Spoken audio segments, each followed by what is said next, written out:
then what's important to note is that this is independent of the signal. In other words, it doesn't matter what I'm sending to the channel. All that matters as far as the variance is concerned is that is the filter that I'm using. So I'm keeping my filter general. I'm just calling it H. Later on, we'll show that it's the match filter. It's the same match filter we've been talking about before. Think about it this way. So I send a signal, and on top of that is added noise. So the variance only has to do with the noise part. Furthermore, this filter is linear, so the noise part and the signal part are basically handled separately and added together at the end because everything is linear. So whatever's going on with the signal, I can send an arbitrary signal and it will make absolutely no difference to the noise. So the noise variance is only a function of the filter coefficients, so this is the same as before. No change at all to how we calculate the noise variance.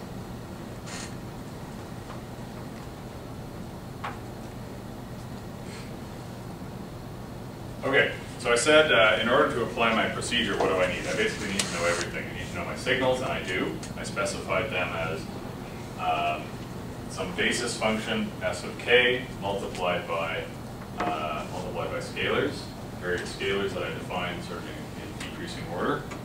I need to know my filter. I mean, I'm not telling you what it is, but I'm just calling it h of k, so that's in some way specifying it. I also need to know my thresholds. So we talked a bit about this last time.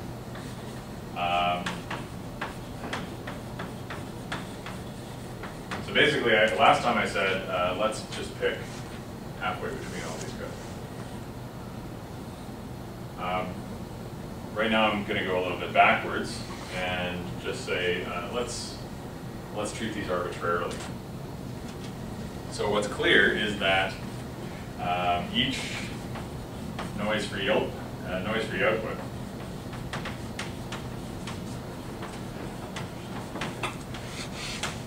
needs an interval.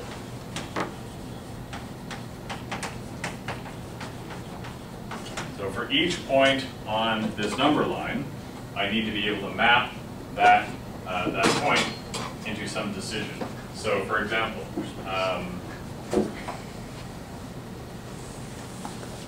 let's say we have 3 arrays.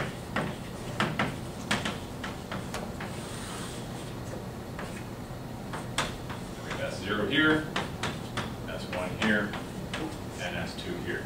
So the output of the filter is a real number. So these are the positions of the means on the real line. But if I land anywhere here, let's say here, I basically need to map that point into a value 0, 1, or 2. So the only real way to do that, and implicitly we did this with binary, but the only real way to do that is to partition the number line into intervals, and in each interval we map into one of 0, 1, or 2. So basically what I'm going to do is I'm going to say from over here, I'm going to map into 0. So from this point, I'm going to call this Z1 to plus infinity. I map to 0. In this interval, from Z1 to Z2, I'm going to map to 1. And from here back to minus infinity, I'm going to map to 2. So basically all I need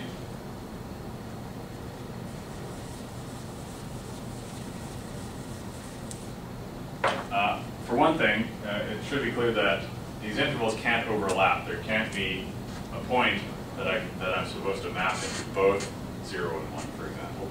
And for another thing, it should be clear that there can be no gaps. So a gap would mean that region is undefined, how I map it.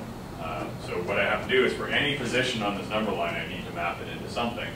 What I'm going to do is I'm just going to make them make each decision region a contiguous block. So basically, all I need to do is specify the boundaries between those intervals. And if you think about it, that's implicitly what I did in binary. So I said there's a threshold here, called that Z, and everything from Z to plus infinity, there's an interval, and map that to 0. And everything from Z to minus infinity, and map that to 1. So, the only difference here is that now, in between, there will be finite intervals. So I have the infinite intervals on the end and finite intervals in the middle.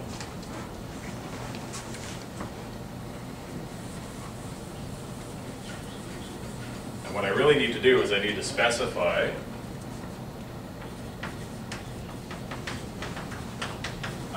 the interval boundaries.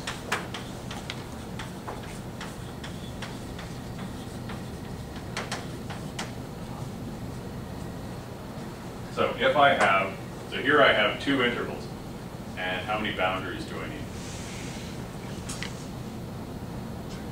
I just need 1, actually. So I have 2 intervals and 1 boundary between them, because the ones on the ends are infinite. Up here I have 3 intervals, how many boundaries? 2. So if I have M symbols, that means I should have M intervals, so that everything can map into one of the M symbols. So how many boundaries do I need? Need M minus 1. So I'm going to say my interval boundaries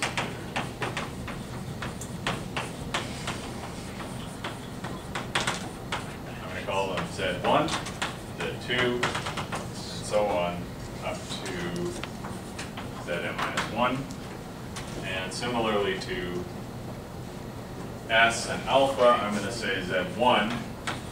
So notice that there's M minus 1 of these. If I start at 0, there would be M of these.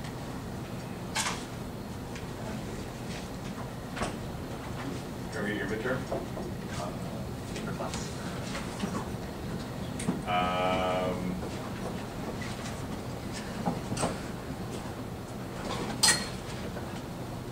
Z1 greater than Z2, greater than Z3, and so on, greater than Zn minus 1. So by insisting that they're all, that there's no equality here, and insisting that they're ordered in this way, each of these intervals is at least finite. There exists some finite amount of space between interval points.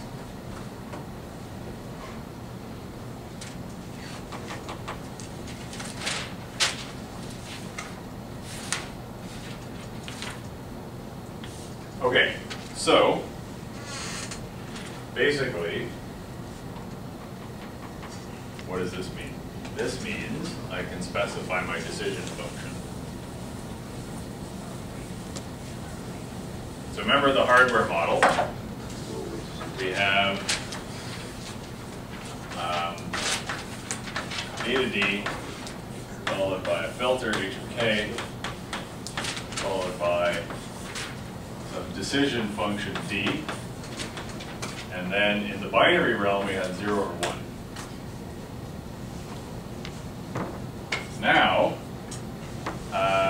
this decision function needs to be expanded to give me an answer that's 1 of 0, 1 up to M minus 1. So before, basically, we had this. We had D. So I called these filter outputs phi.